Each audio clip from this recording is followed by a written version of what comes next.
Hello ma'am, welcome back to बेबीनास kitchen. Ma'am ममांग की वीडियो दे बाजार चलूबगी बाजार सब्जी मैम लेरपद मैम उरेदनको अदो खामेंजीसु लेरई अदो खामेंजी ngasi हिंजांग अमा थोंगे हाइदि आलू जाउदना खामें जेंगागा थोंदुइनी मैम हैनबीबा जाउब्रा हैनदबा जाउब्रा असुमाइन थोंगागा चानाब्रा अदुसु हाइबिरो लेनेदि ngasi से आइना आलू जाउदना खामें जेंगागा थोंगेना थौरांग तौइनी मैम अदो वीडियो से पुंग फाना जिंगमिनरसी।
ꯇꯤꯜꯍꯧꯁꯤ ꯁꯨꯃꯥꯏꯅ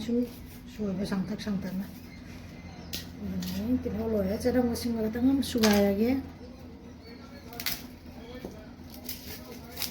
ꯆꯅꯝꯁꯨ ꯌꯥꯝ ꯍꯥꯞꯄꯣꯏ, ꯃꯅꯥꯎ ꯃꯔꯤ ꯈꯛꯇꯪꯁꯤꯗ ꯍꯥꯞꯄꯅꯤ꯫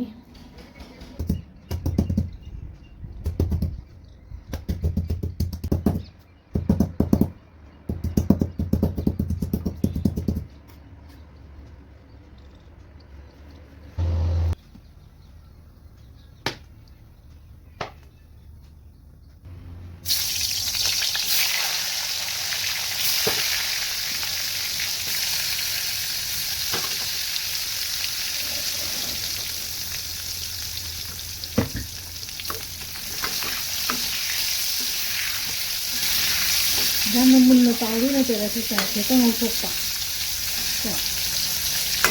ꯍꯥꯏꯐꯦꯠꯇꯪ ꯉꯧꯊꯣꯛꯄꯤꯒꯦ ꯑꯗꯨꯒ ꯊꯣꯡꯗꯣꯏꯅꯤ꯫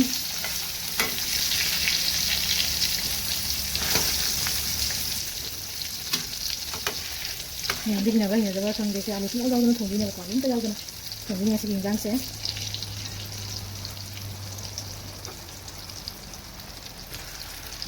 ꯈꯤꯇꯪ ꯉꯧꯊꯣꯛꯑꯒꯅꯀꯣ ꯁꯤꯁꯦ ꯂꯧꯈꯠꯂꯒꯦ꯫ ꯃꯨꯟꯅꯕꯩ ꯉꯧꯗꯣꯏ ꯅꯠꯇꯦꯕ, ꯍꯥꯐ ꯐ꯭ꯔꯥꯏ ꯇꯧꯔꯒ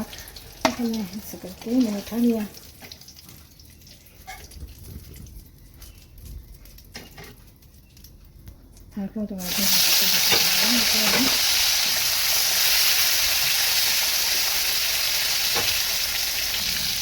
मेरी पता खाने जी की मानी है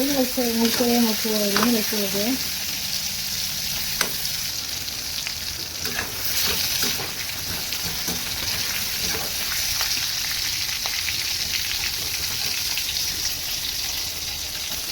हम लोग तीन अंगूर दो जन खाने से जम आगे पत्ते जन को अलग जन ऐसे तो ngor वाले चुप बस मैं तो मलोई ngor के इंजांग से थोंग सी और ये से ngor वाले का को थाव से सुन इंजांग से थोंग आगे अदुदी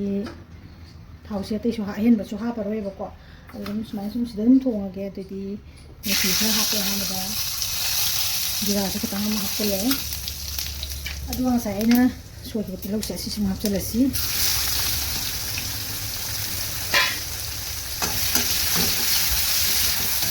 그래서 나오라가 저는 같은 거 좀 합쳐라고 그러고 또 끝나 버려가 하고 좀 떼어 만약 소리 좀 떼어 갖고 아이디 좀 상딱 버려가 소리는 그래서 많은 항으로 충분하지 저는 합쳐라고 저는 좀 끝나 소리 좀 떼어 갖고 많이 ꯆꯅꯝꯁꯦ ꯍꯥꯟꯅ ꯉꯥꯛꯇꯪ ꯉꯧꯈꯤꯒꯦ ꯑꯗꯨꯒ ꯁꯤꯡꯗꯣ ꯑꯃꯨꯛ ꯍꯥꯞꯆꯤꯟꯗꯣꯏꯅꯤ ꯆꯅꯝꯁꯦ ꯉꯥꯏꯍꯥꯛ ꯉꯧꯔ ꯃꯇꯨꯡꯗ ꯑꯃꯨꯛ ꯁꯤꯡꯁꯤ ꯑꯃꯨꯛ ꯍꯥꯞꯆꯤꯜꯂꯁꯤ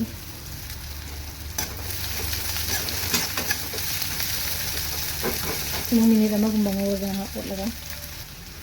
ꯑꯗꯨꯒ ꯍꯧꯖꯤꯛ ꯑꯁꯤꯁꯦ ꯑꯣꯠꯈꯥꯏꯔꯒꯦ ꯁꯤꯃꯨꯛ ꯑꯣꯠꯈꯥꯏꯔꯒ ꯈꯥꯃꯦꯟ ꯑꯁꯤꯟꯕꯁꯤ ꯑꯃꯨꯛ ꯍꯥꯞꯆꯤꯜꯂꯁꯤ ꯇꯣꯃꯦꯇꯣꯁꯦ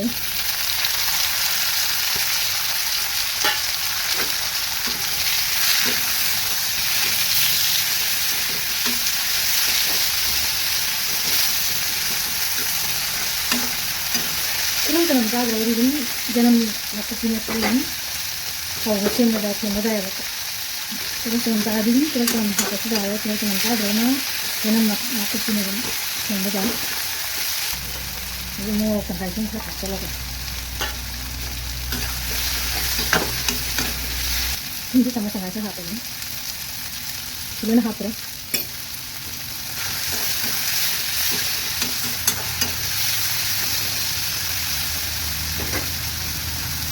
di masala khilaf chal lagi jangan ni pada chal le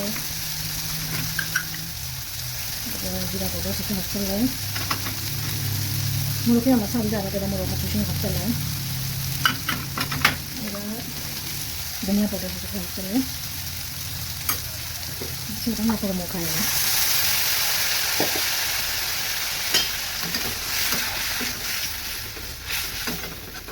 nó khai là còn không giờ nó cái ngầu sẽ là có cái ngầu đó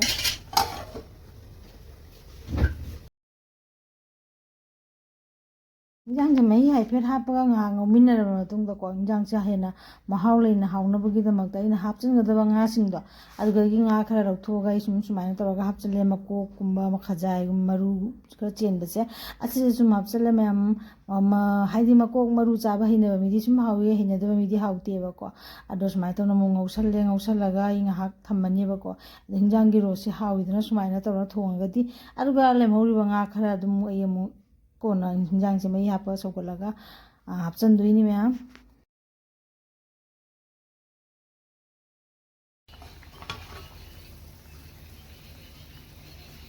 इंजांग से फजना सौरगा लेरमे अदो हुजी हापदब ngang लोना हापगे ngauthunga thambanga ne bako abisman tawga hapchale mamai ji hapchala mamai se hawbani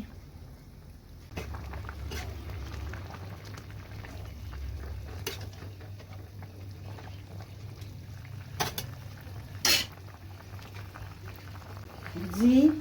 तुम दी hopper को गजे खामेन GeM टोटपद सु हाखरे नसाय खामेन सिन हापद सु हाखरे को तुम सिदि साना चम्बा खोपदि जाय मन तुम ने लैरे अदुय होसि खामेन जाबसला बनि मयाम जेम तुम दी चम्बा जापदि साय मन तुम ने लैरे को आइदि हापरे अरो खामेन सिंग ओबद जाव थाव जे हापरोय तौरागा हमें जो मुझे मुन गनी है तो पच्चू पत्थर रहे हैं बकोई हमारा मुँह ऐसे से सौ लगे चे फजना सौबो फावबो थम्मगा सौ लगा फदिगो हप्चल लगा इंजांग से लोइरे मैं ऐसे ngahtang सौन गिसिको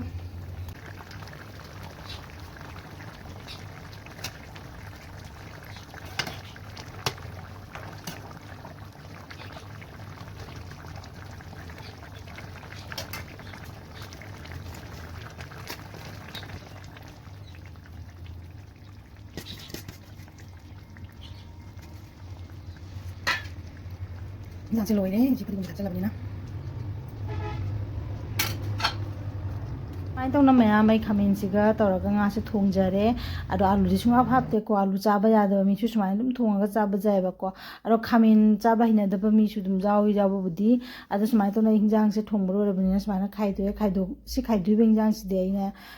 ina topa imana bi da pina bagi na khaido pane ba ko ado sumai na khaido pa loire ga ai mu chana bagi gi mu khaido mi ba ko sina sumai tona thongjare khamen ga nga ga thongba se mayam hina bara jauna bra hina daba jawbra ado ꯅꯣꯏꯅꯁꯨ ꯈꯪꯍꯟꯕꯤꯔꯣ ꯀꯣꯃꯦꯟꯁꯇ ꯍꯥꯎꯒꯗ꯭ꯔꯥ ꯍꯥꯎꯔꯣꯏꯗ꯭ꯔꯥ ꯍꯥꯏꯕꯤꯔꯣ ꯑꯗꯨꯝ ꯍꯩꯅꯕ ꯃꯤꯗꯤ ꯍꯥꯎꯔꯦꯀꯣ ꯑꯩꯗꯤ ꯆꯥꯅꯤꯡꯅ ꯊꯣꯡꯕꯅꯤꯅ ꯑꯩꯗꯤ ꯌꯥꯝ ꯍꯥꯎꯔꯦꯕꯀꯣ ꯑꯗꯨꯅꯤ ꯃꯊꯪꯒꯤ ꯑꯅꯧꯕ ꯚꯤꯗꯤꯑꯣꯗ ꯑꯃꯨꯛ ꯐꯪꯅꯔꯁꯤ ꯃꯌꯥꯝ ꯉꯁꯤꯒꯤꯗꯤ ꯃꯇꯥꯡ ꯑꯁꯤ ꯂꯣꯏꯁꯤꯟꯖꯔꯦ ꯃꯌꯥꯝ ꯕꯥꯏ ꯃꯌꯥꯝ ꯄ꯭ꯂꯤꯖ ꯑꯩꯒꯤ ꯆꯦꯅꯦꯜ ꯑꯁꯤꯕꯨ ꯂꯥꯏꯛ ꯁꯤꯌꯔ ꯁꯕꯁꯀ꯭ꯔꯥꯏꯕ ꯇꯧꯔꯒ ꯁꯞꯄꯣꯔꯠ ꯇꯧꯕꯤꯌꯣ ꯃꯌꯥꯝ ꯑꯩꯁꯨ ꯁꯞꯄꯣꯔꯠ ꯇꯧꯖꯔꯛꯀꯦ ꯉꯁꯤꯒꯤꯗꯤ ꯕꯥꯏ ꯊꯦꯡꯛ ꯌꯨ